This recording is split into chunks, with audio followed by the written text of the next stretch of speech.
Howdy, y'all. That feels weird. I want to do it where I offend people. Hello and welcome to today's video. Nope. Hi, in today's video, I am going to be building a PC with the help of Puss Puss. And she's not going to get her fur in anything, are you?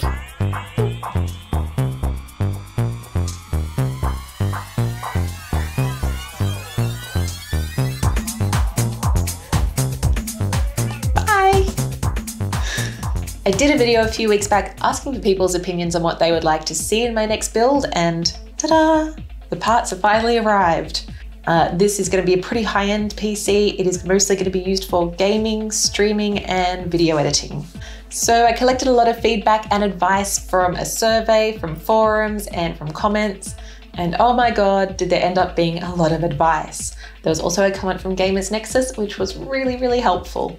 A lot of the advice surrounded whether I should wait for the next gen GPUs and CPUs to come out, and then there was a 50-50 split when it came to the decision of the CPU and motherboard. Super helpful, internet. Thanks for that. So in the end, I decided to go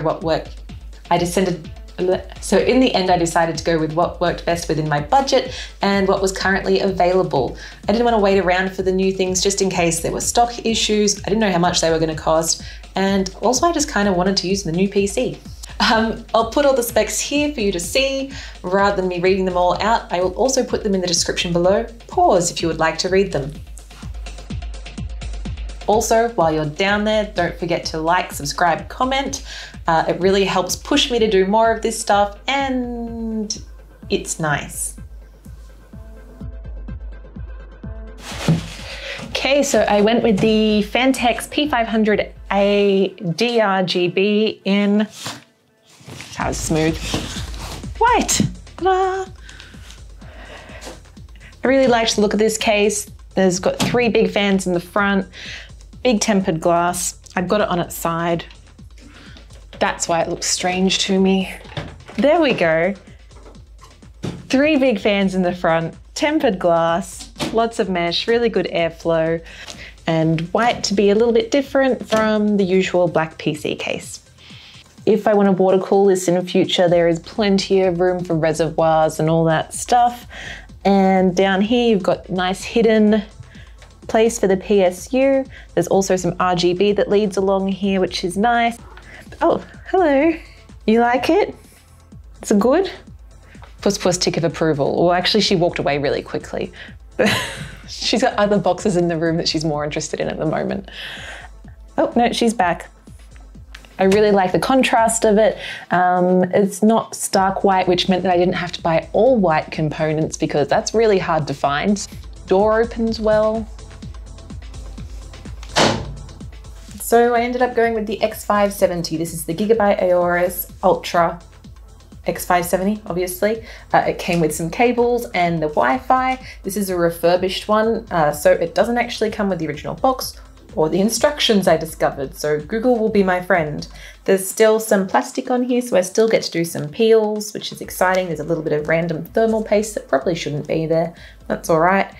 Then we've got the 3950X. I went with that one. I was gonna try and get secondhand, but on eBay, the savings was like $20 or $30. The description always had something dodgy, like if you don't trust it, don't buy it. It just wasn't worth it for the small amount of savings. So I went brand new with the CPU, secondhand with the motherboard to save a little bit of money.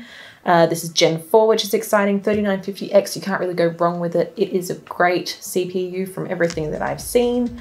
Yeah, and they're pretty balanced, evenly powered. I don't know if that's the right term.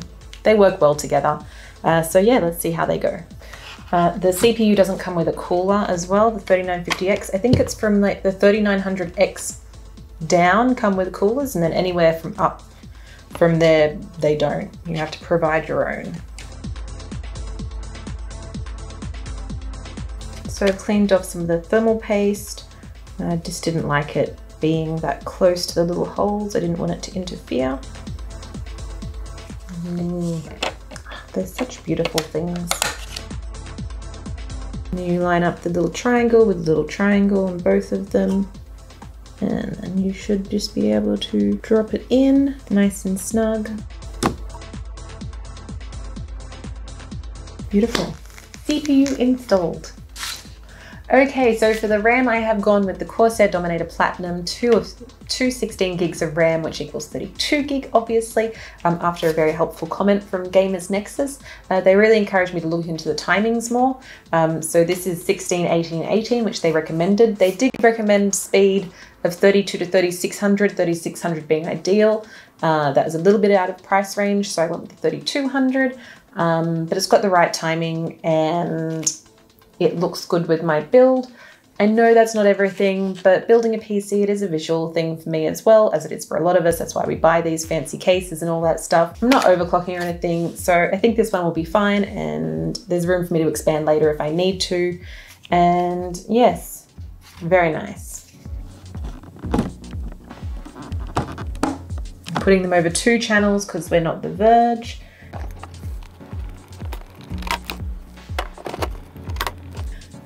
Next, we've got the NVMe, which is Gen 4, Sabrent 1 terabyte hard drive. Oh, it looks so nice.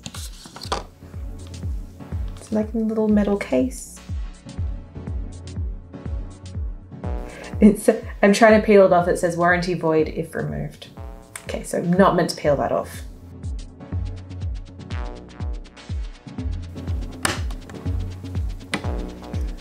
Click that you want. Okay, storage, memory, CPU all in. Moving on to the next thing. Okay, so next I'm just going to test that everything fits. The motherboard will be going in the back there, of course. It's an ATX one, so it'll take up most of the space. And the all-in-one cooler will be going in the top. Hopefully it's set to outtake. I'll check whether I need to confirm that or not. The front has 3 fans, which are intake, and I'm going to put an extra outtake fan on the back so we get good airflow through the whole thing.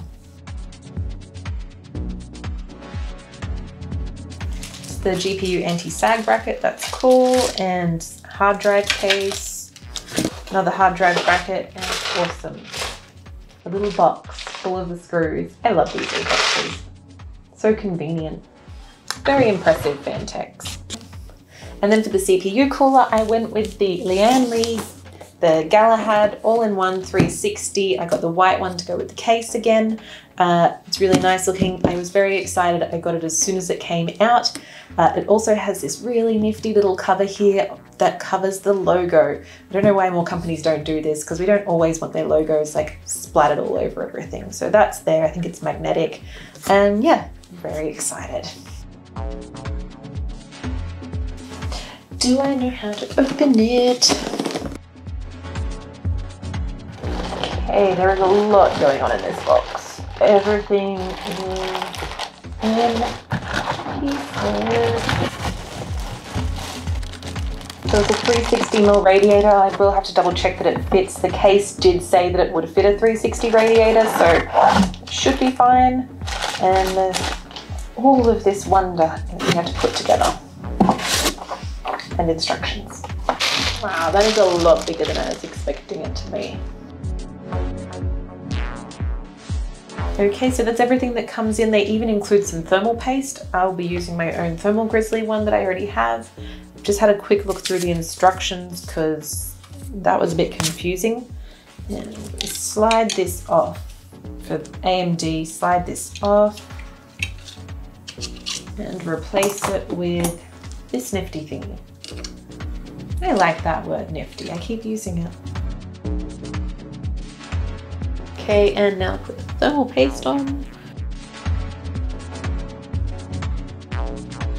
A pea-sized amount. I think that's right. A little bit more for safety. I hope that's not too much.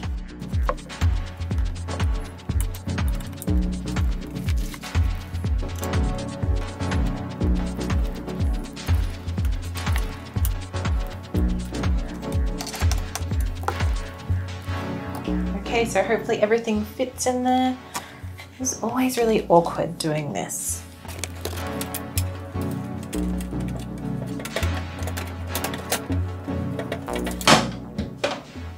Cool, the radiator fits, that's awesome. The motherboard too.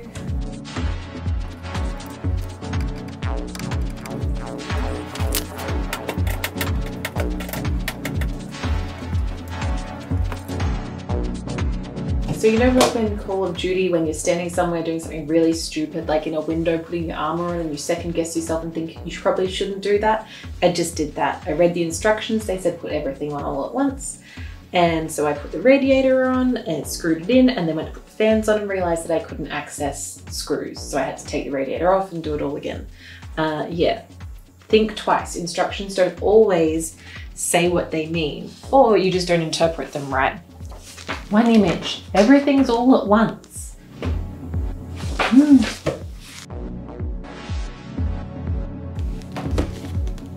Okay, so we'll do the PSU now. I got the Be Quiet one, straight power 11, it's 750 watt. From a few of the calculators that I used online for working out the power supply, they were estimating around 458, but I think that's usually a minimum, not like if you're running a lot of things at once or when you add things in later on. So you always want to do about 40% extra from what I understand. Yeah, Be Quiet, good brand, simple, black. Put her in.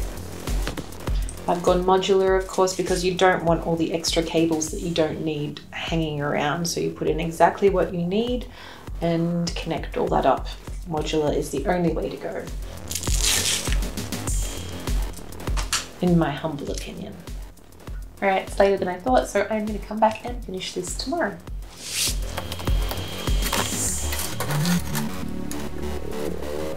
Okay, so in my last video I said I was going to go with a 2080 Super graphics card, and I did. This is the EVGA GeForce RTX 2080 Super XC Ultra Gaming. I had to read that because the box is a refurbished one. Well, the box isn't refurbished, the graphics card is. I got a refurbished one off Newegg to save a few dollars. Also just because there's a lot of stock that's not available at the moment. I don't know whether that's because everybody's building computers or because manufacturers are focusing on the next generation, which is coming out pretty soon. Someone on Twitter recommended that I look at this because they had the black and it has the same board as the Founders Edition graphics card, which means there's a lot of water blocks that are available. If I choose to water cool this PC in future, there'll be one that's compatible with it. So that's very handy. Now I'm going to mount it horizontally. It does have an anti-sag bracket, but it says to mount the GPU before installing this. So I'll put that in now, I guess.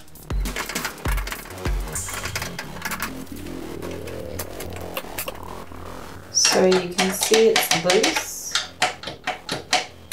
You want to make sure it's pushed down, it's holding these little teeth, and screw it in tight. It's nice that it comes with the anti-sag bracket. It's a little bit of a bonus, I guess, because that is definitely an issue. This is a really heavy graphics card. But yes, all in, looks good. Now to cable it up. Actually, I've got to put a hard drive in. What is it? 3 terabytes.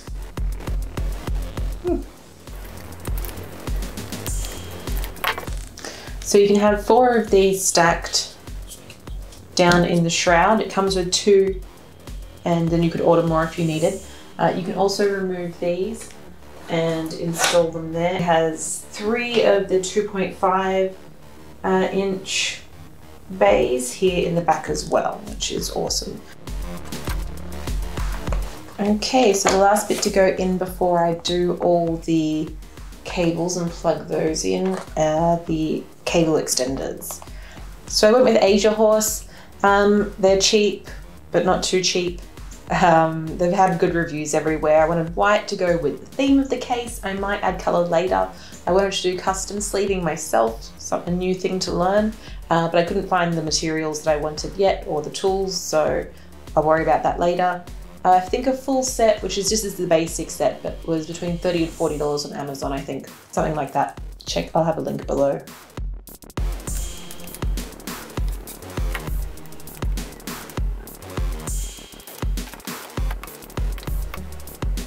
Okay, so before I get too far ahead with that, I'm going to put the extra fan in that I wanted here as an outtake in the back. I went with the Corsair QL120 again. In my Lian Li build, I used a 3-pack of that, but I wanted an extra fan in that case, so I've bought this so I can put one in that and then one in here, and it will work on the same program as the RAM for RGB, so we don't have too many of them going.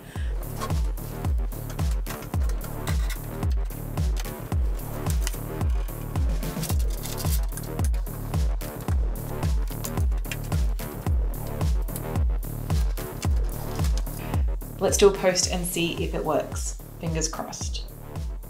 Turn it on. Turn it on.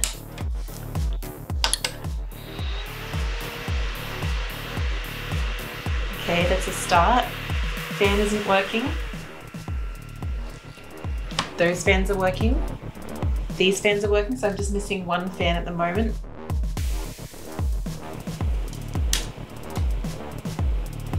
I don't have a boot device. Okay, I've got a Linux. Oops.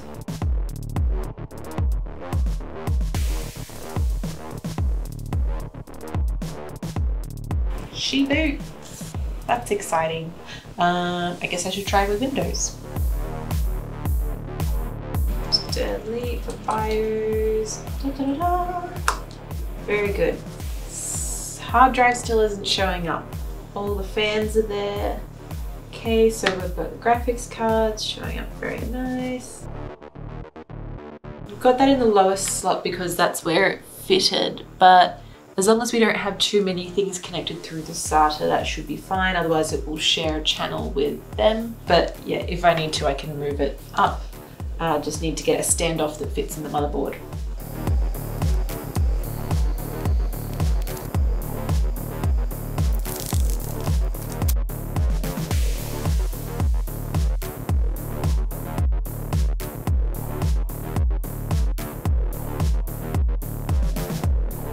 Okay, that's it. The build is finished and I'm really happy with it. I think it is beautiful. I am so happy with the look.